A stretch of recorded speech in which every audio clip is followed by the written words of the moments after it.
listening to the Naked Bible Podcast. To support this podcast, go to www.nakedbibleblog.com. Thanks for tuning into the Naked Bible Podcast again.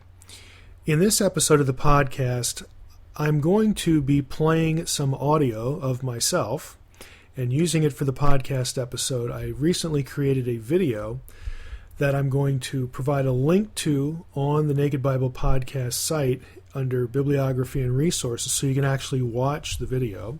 But I'm going to be using the audio from that video in lieu of our episode today, because the video was about exegetical fallacies. These are fallacies that are often committed when doing word studies. And we're continuing here with doing word-level work in the biblical text, trying to do meaningful and sound research in the biblical text. And so I thought, having had to create that other video, that it would be really useful to do this for the podcast as well. So I've taken the audio from that. There's only one or two places where it might benefit you to actually look or be looking at the video. So I would say you don't even really need that to listen to the podcast episode, but you may want to go back and watch the video anyway. So I gave you the link. But today on the Naked Bible Podcast, we're going to be covering exegetical fallacies, or how to do bad Bible study, or how to do bad, flawed word studies. So sit back and enjoy, and here comes the audio from that lesson. One of the things that biblical scholars, and really scholars who do translation for a living, do Bible interpretation, linguists, those sorts of people, one of the things that we run into a lot with non-specialists especially, people who want to be doing research in books like the Bible, and are very well-meaning, and frankly we wouldn't want to discourage that, but this issue of exegetical fallacies seems to come up a lot.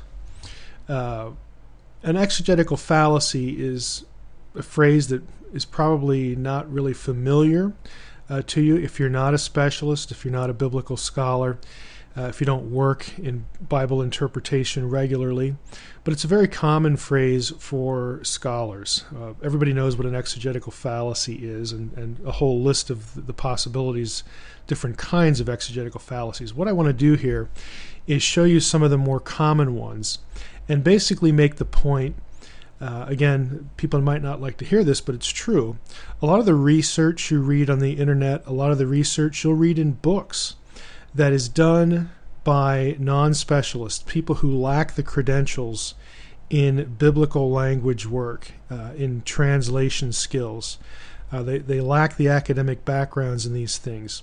A lot of what you read will just be littered and cluttered with exegetical fallacies, and that is the material you're reading, the conclusions that are drawn, what you're getting from that thing you're reading, whether it's a book or a blog or a website, is wrong. Because languages just don't work the way that a lot of these researchers try to make them work or want to believe they work. I'm going to illustrate that here. So I have here 5 of the more common fallacies. The foreign root fallacy, that is the idea that we get the meaning of a particular English word based upon its Latin or Greek root that you can find like in Webster's dictionary. Then there's the root fallacy, the idea that a shared root among several words somehow determines the meaning of those words.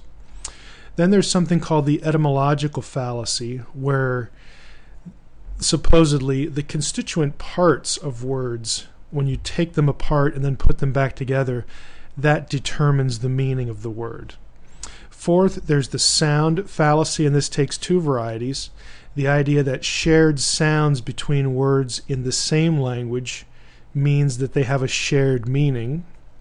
And the second variety is that shared sounds between words in a different language, between 2 different languages, or 3 or whatever, that somehow allows the meaning of those words, the meaning of the words between the different languages, to be shared, essentially to be mixed and matched, or to dictate meanings in the other languages from one of the different languages.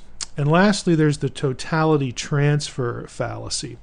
This is the idea that when you have a word, and a word can have any number of meanings, a broad range of meanings, that somehow there's one meaning that unites them, sort of one ring to rule them all, or that you could transfer, some sort of meaning. You collect all the possible meanings and you sort of get to a basic meaning, and then that sort of contributes to our understanding of that word wherever it occurs, no matter the context.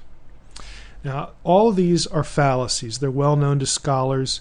And if you're doing Bible interpretation using these methods, your interpretation is going to be wrong. It's going to be flawed. Let me give you illustrations of each one. The foreign root fallacy. Again, that's the idea that the meaning of an English word is determined by, in this case, this illustration, a Latin root. Now, why is this a fallacy? Well, one illustration. Our word nice comes from the Latin nescius, which means ignorant. Now, it's very obvious that the Latin root meaning does not transfer to the English word nice. And so you can tell very easily from this example that it doesn't matter what the Latin root was. It doesn't matter what that Latin root meant. It has nothing to do with the word that has evolved in English. What determines word meaning always, the golden rule, is context. Context is king. Context determines meaning. And when I say context, it means a range of things. It can mean the historical background is a factor. That gives us a context. The type of literature, literary genre, is a context. Religious background of the writer is a context. Cultural background is a context. The paragraph preceding and the paragraph following our particular word or passage that we're looking at, that forms a context.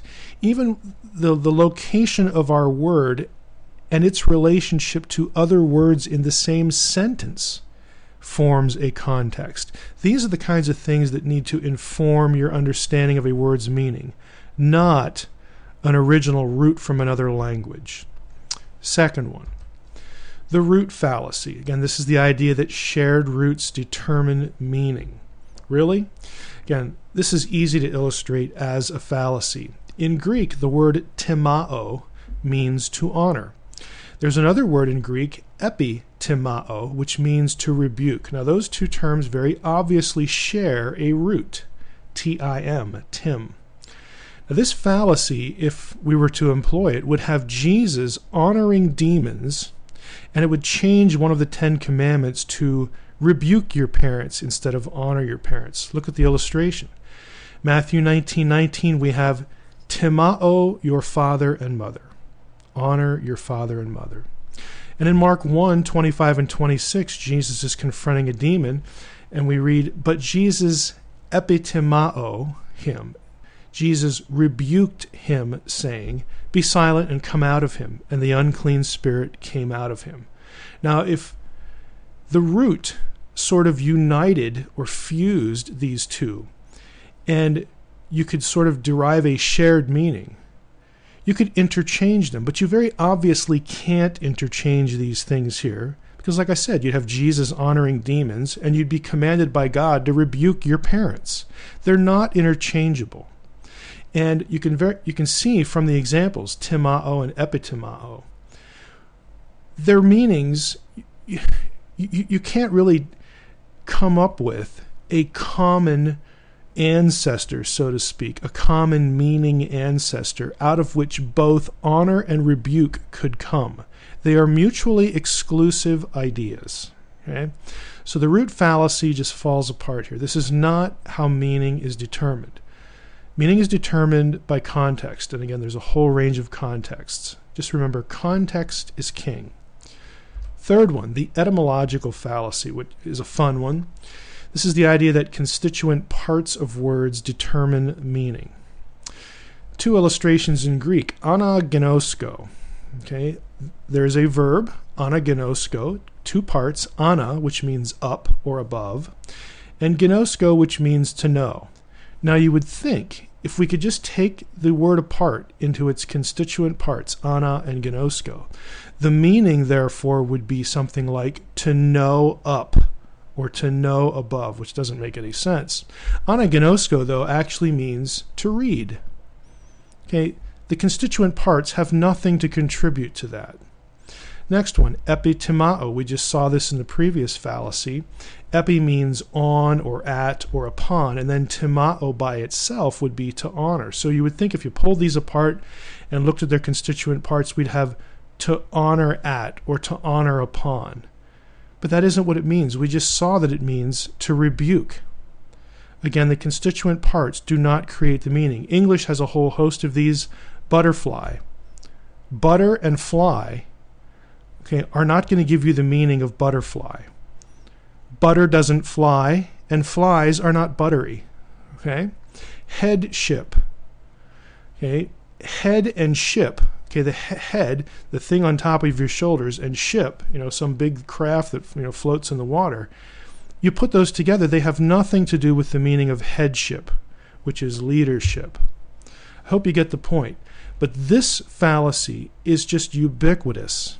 It just shows up everywhere in so much material that you read by non-specialists, by amateurs, amateur researchers, especially people who are trying to go back into ancient texts in the ancient world, including the Bible, and study it and do research.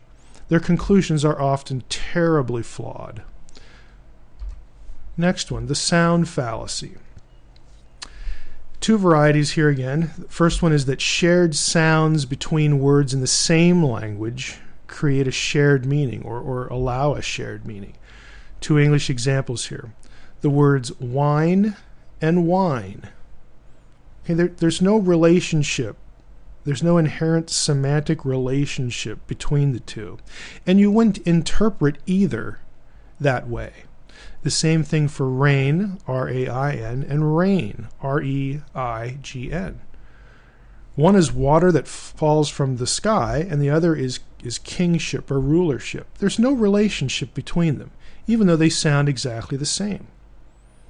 Second variety here, shared sounds between words in different languages. Do those allow meaning of those words, meanings to be transferred from one language to the other? Does one set of sounds in one language inform our understanding of the same set of sounds in another? Again, you'll see this everywhere. People on the internet, like William Henry, I think of right away, does this sort of thing. Actually, William Henry does all of these fallacies and does them frequently. But he's especially fond, I guess, of this one, these sort of sound relationships. The fact that I can make a set of sounds in English does not mean that the same set of sounds in Chinese carries the meaning that my English word does, and vice versa. The reverse is true. Examples. In Hebrew, we have Y-A-M, yam, or yam, and in English, we have yam. Okay, we know what in English a yam is. It's a sweet potato, okay? In Hebrew, yam or yam is a body of water, like a sea or a lake. Hebrew, the next one, bo. This is a verb in Hebrew. It means to go or to come or to arrive, as opposed to the English word bow, the noun, like bow and arrow. Again, there's just no relationship. It doesn't matter that they sound the same. One doesn't inform the other. Last one, the Hebrew word kol, which is a word that means all or every or whole, entire, and English coal, C-O-A-L. Again, obviously no relationship at all. But yet this is done all the time, both by people who want to interpret the Bible and people who want to interpret other ancient texts. Last one, the totality transfer fallacy.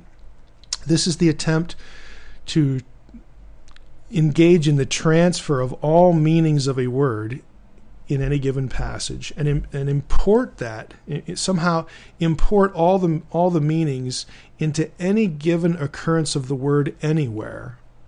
Or again, to sort of take all the meanings and try to come up with one base meaning and then impose that everywhere else that word occurs. It just doesn't work this way. Languages do not work this way. Some funny examples. If I said about a friend, he has a fetching wife, well, I don't mean that she's a dog, and if he threw something, she'd run and go grab it with her mouth and bring it back. Okay, fetching can mean that as a verb, but in this instance, in this context, okay, the word wife tells you what we mean. Again, the context of the words around the word we're interested in. In this context, it means he has an attractive wife. Okay. Next one, you need to brand yourself. Well, ouch, that would hurt, wouldn't it, if you took a hot iron and plastered it against your skin and watched it burn a little bit and burn a symbol on yourself. No, that isn't at all what we're talking about. Branding can, in business parlance, in business context, again, refers to building a reputation or building notoriety, building recognition of either yourself or a product. Lastly, I'm spoiled. Well, does that mean that I need to be taken out and thrown in the trash because we can't eat you anymore? Again, you get the idea. Context is everything. We wouldn't take a word like spoiled or fetching or brand and make a list like I've done here below with English board. Just try it. We wouldn't list out meanings and then sort of scratch our heads and think, okay, what common base meaning can I contrive? And that's what you're doing. Can I invent? Can I fabricate? That could sort of explain all of these possibilities. And when I get that, that must be the fundamental, the base, almost the divine meaning of this word. And that I can therefore take to any place, any verse, if we're doing Bible stuff, and import that meaning into that passage. That's illegitimate. That's a fallacy. Languages do not work this way. English board, I think some words just have a multitude of meanings. If this was a noun, it could be a piece of sawed lumber. It could be daily meals, like in the phrase room and board. It could be a council or association. I earned a place on the board. Okay, the side of a ship. Electrical panel, circuit board, a writing surface, like a whiteboard. If it's a verb we're talking about, it could mean to climb on or to seal up, like you board up a window, preparing for a hurricane or something. Or it could be you smash another hockey player, okay, into the boards. You check them. Check it would be a word that we could use to illustrate this too. Again, languages just don't work this way. These are word games that amateur researchers play, and the result is flawed, misguided, and in some cases harmful interpretation. It just ought not to be. Remember, context is king, and context again means all the things I mentioned before. Historical context, worldview, the worldview context of the writer, the religious context, the cultural context. What made the person think as he or she did? Again, all the things that inform them intellectually, those are all context. Then we have literary context. What type of writing? If I was looking at the word will, W-I-L-L, I would think of it differently if I had in my hand a legal document, something that came from a lawyer. Okay, that the type of literature dictates how I'm going to take words that appear in that piece of literature. So literary context is important. Again, all these things, the way the word relates to other words around it, these are contexts. And context is king in interpretation. Not exegetical fallacies, and not word games like this.